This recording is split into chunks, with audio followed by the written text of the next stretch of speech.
Nessa segunda parte da aula agora, nós vamos estudar a operação inversa da potenciação, que é a radiciação. Tá? Você vê que o nome parece meio estranho, né? Uma raiz quadrada, uma raiz cúbica. É esquisito, você viu na introdução. Né? Então, quando você escreve, por exemplo, esse símbolo, a raiz quadrada de 9, na verdade você quer saber qual que é o lado do quadrado cuja área vale 9. Então, imagina um quadrado que caiba 9 quadradinhos aqui dentro.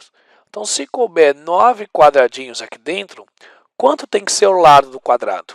Você percebeu que nesse caso, ó, o lado do quadrado, isso aqui vai dar 3. Não é isso? Ó, é um quadradinho de lado 3, cabem 9 quadrados pequenininhos dentro dele. Então, quando você fala que a raiz quadrada de 9 é 3, significa o seguinte, que 3 é um número positivo, e quando você pegar esse 3 e levar ao quadrado, isso aqui vai dar 9, ok? Então, achar a raiz quadrada de um número é achar alguém positivo, que elevado ao quadrado vai dar esse número. Então, a raiz quadrada de 16 é achar um número positivo, que elevado ao quadrado dá 16. Tá? A ideia de raiz quadrada funciona para qualquer raiz também. Por exemplo, podia ser assim, ó, a raiz cúbica de 8. Então, o que significa achar a raiz cúbica de 8? É achar um número positivo que elevado ao cubo vai dar 8. No caso, vai ser o número 2. Você percebe que 2 é positivo e 2 elevado ao cubo vai dar 8. Tá? Então, você percebe que a raiz quadrada, na verdade, é a operação inversa da potência. Não é? Raiz quadrada é o contrário de elevar ao quadrado. A raiz cúbica é o contrário de elevar ao cubo. Então, a raiz de um número ser um carinha chamado b, quer dizer que esse b tem que ser positivo. E, além disso, se eu pegar esse b e elevar ao expoente n, tem que dar um númerozinho lá dentro. Tá? Então, você pode pensar na raiz quadrada como o contrário de elevar ao quadrado. A radiciação é a operação inversa da potenciação. Tá joia? Vamos pensar então agora o seguinte, como é que você faria para calcular algumas raízes, não é? Por exemplo, como é que você acha a raiz quadrada de 121? Em muitos casos, tirar a raiz quadrada dá para você saber quase que de cor, sabia? Que a gente conhece bastante números na cabeça cujos quadrados são famosos, chama quadrados perfeitos. Mas, do modo geral, pense o seguinte, ó, a raiz quadrada ela só vai ser útil se aqui dentro puder ser escrito como se fosse alguma coisa ao quadrado. Ou seja, será que 121 não é o quadrado de algum número? Se você não souber de cabeça, relaxa, tá bom ou não? Vem num cantinho aqui na sua folha, pega o número 121 e fatora. Lembra que fatorar é achar todos os numerozinhos que dá para dividir o 121. No caso, 121, se for dividir por 11, vai dar 11 aqui. E 11 dividido por 11 vai dar 1. Então, você percebeu que 121 nada mais é do que 11 vezes 11. Ou seja, 121 vai ser 11 ao quadrado.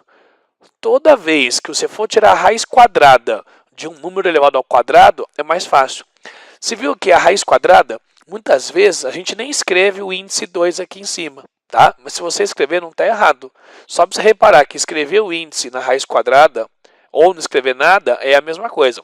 Qualquer outra raiz que não for raiz quadrada é obrigado a escrever o índice. Tá? Só no caso da raiz quadrada que você pode manter esse índice escondidinho. Tá bom? Por que é importante? Quer ver? Quando você fala que a raiz quadrada de 11 ao quadrado, você já sabe um número que elevado ao quadrado vai dar 121, que é o próprio 11. Ou seja, é como se você viesse aqui ó, e cancelasse esses dois números. Você percebe que uma operação é o contrário da outra.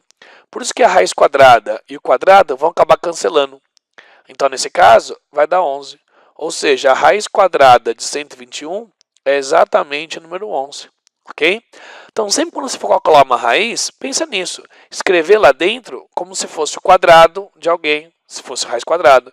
Ou escrever aqui dentro como se fosse o cubo de alguém, se fosse uma raiz cúbica. Tá? E assim por diante. Olha esse exemplo 2, ó, a raiz cúbica de 64. Você percebe que como é uma raiz cúbica, o interessante aqui dentro é escrever isso como se fosse o cubo de alguém. Ou seja, você conhece um número que elevado ao cubo dá 64? Né? Se quiser, você consegue até vir aqui no cantinho e fatorar. Então, se você não souber de cor, pode vir aqui e fatorar. Por exemplo, 64 dá para dividir por 4. Eu penso no 4 direto, sabe por quê? Porque, na verdade, quando você pensa no 4, vai dar 16. Se você pegar 16 e dividir por 4, vai dar 4. Se eu pegar 4 e dividir por 4, vai dar 1. Você percebe que você consegue escrever 64 como se fosse 4 vezes 4 vezes 4? E isso vai ser importante porque o 64 você consegue escrever ele assim, como se fosse 4 ao cubo. Tá bom? Ó, porque é legal, ó, porque aí o cubo com a raiz cúbica vai cancelar. Ou seja, essa conta vai ser exatamente 4. Então, a raiz cúbica de 64 é exatamente o número 4. Tá? Quando você fatora, algumas pessoas, ao invés de escrever 64 desse jeito, escrevem de um outro jeito. Escrevem o seu número 64 nesse formato aqui.